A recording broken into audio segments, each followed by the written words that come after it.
This is Helena, and right now, she is unhappy. Her father has recently passed away, and she has gone to live in the house of the Countess of Roussillon. This is the Countess, and her husband has just passed. She is also unhappy. In delivering my son from me, I bury a second husband. And I am going, madam. Weep over my father's death anew. This is the Countess's son, Bertram. He is about to go to the court of the King of France, who is hopelessly ill. But I must attend his Majesty's command, to whom I am in war, evermore in subjection. He hath abandoned his physicians, and found no other advantage in the process, save only the losing of hope by time. This is LeFou, an old lord and family friend. This young gentlewoman had a father. Oh, that had. How sad a passage 'tis, whose skill was almost as great as his honesty, had it stretched so far, would have made nature immortal, and death should have played for lack of work. Helena's father, Gerard de Narbonne, had gained renown for his skill as a doctor and for being able to ward off any death, except, of course, for his own. He was excellent indeed, madam. The king very lately spoke of him admiringly and mourningly. What is it, my good lord, the king languishes on? Would it were not notorious. Is this gentlewoman the daughter of Gerard de Narbonne? His sole child, my lord. I have these hopes of her good, that her education promises, her dispositions she inherits, which makes fair gives fair. She derives her honesty and achieves her goodness. 'Tis the best brine a maiden can season or praise him, for the remembrance of her father never approaches her heart, but the tyranny of her sorrows takes all livelihood from her cheek. No more of this, Helena. Go to, no more, lest it be rather you affect the sorrow than to have it. Indeed, I affect a sorrow, but I have one too. Moderate lamentation is the right of the dead. Excessive grief, the enemy to the living. If the living be enemy to the Greek, the excess makes it soon mortal. Madam, I desire your holy wishes. Be thou blessed, Bertram, and succeed thy father, in manners as in shape. Thy blood and virtue contend for empire in thee, and thy goodness share with thy birthright.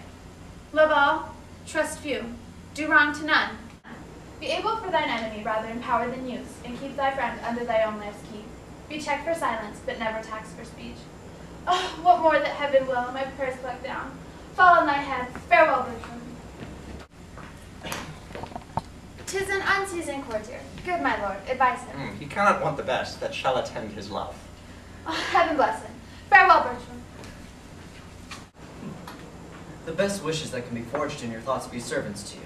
Make comfortable my mother, your mistress, and make much of her. Farewell, pretty lady. You must hold the credit of your father. But Helena was not presently thinking about her father. Oh, were that all? I think not on my father, though these great tears grace his remembrance more than those I shed for him. What was he like? My imagination carries no favor in it but Bertram's. I am undone. If Bertram be away, there is no living none. 'Twere all one that I should fall for a bright particular star, so out of my reach and think to wed it. But in his bright radiance and collateral light must I be comforted, not in his sphere. My ambitious love plagues me thus. The hind that wishes to be made to the lion must die for love. 'Twas pretty, though plague, to see him every hour, sit and draw his arching brow, his hawking eyes, his curls, and our heart's cable, hearts too capable, and every trick and line of his sweet favor. And now he's gone, and my idolatrous fancy must sanctify his relics. Who goes there? This is Parolles, Bertram's best friend. We could also call him a soldier, except for the fact that he deserted the military. One that goes with him. I know him to be a notorious liar, great way fool, and solely a coward.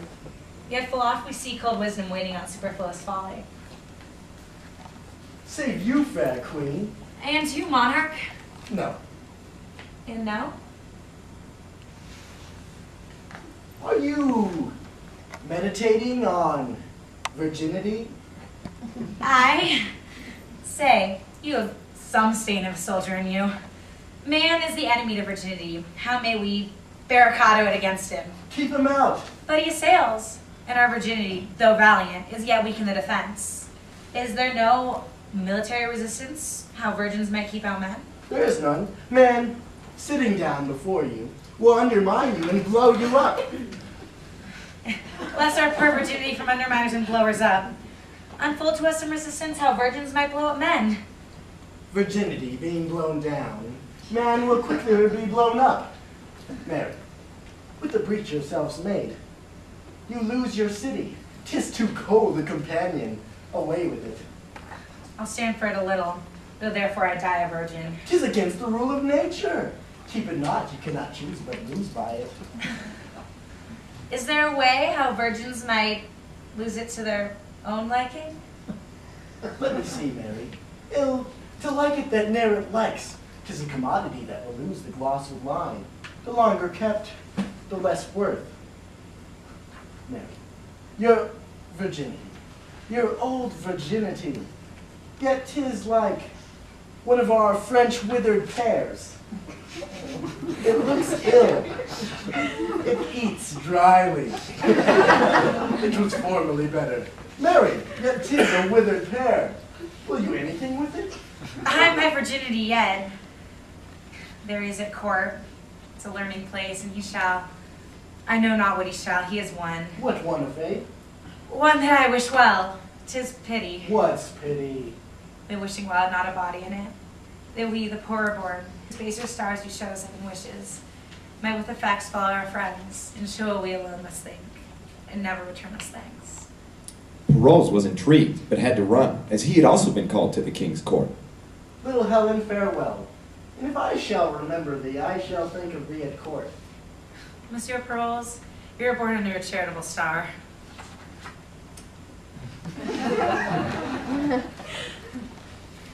Our remedies often ourselves do lie. Will powers that mounts my love so high, that makes me see but cannot feed mine eye, the mightiest space and fortune brings, like to like, and kiss, like native things. Helena began to daydream about how she might obtain Bertram's favor. It was then that she got an idea. Eu odeio o cabo que é demais, tudo que se pensa ele faz. Eu acho tão bonito, mas dizem que é esquisito. Na partida já sai de marcha ré, embaixo tem um furo pra frear o pé. Enquanto tento outra direção, o motor esquenta e tem esse. The king's disease may deceive me, but my intents are fixed and will not leave me. Meanwhile, the King of France was deciding not to aid Florence in a war, while noting that any Frenchmen who wanted to go fight were more than welcome. The Florentine will move us for speedy aid.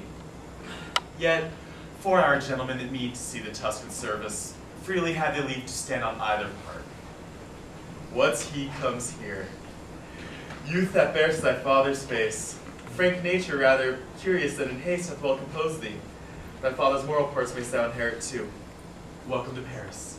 My thanks and duty are your majesty's. I would I had that corporal soundness now, as when thy father and myself in friendship first tried our soldiership. He did look far into the service of the time and was disciple of the bravest. He lasted long, but on us both did haggish age steal on and wore us out of act. No kidding. It much repairs me to talk of your good father.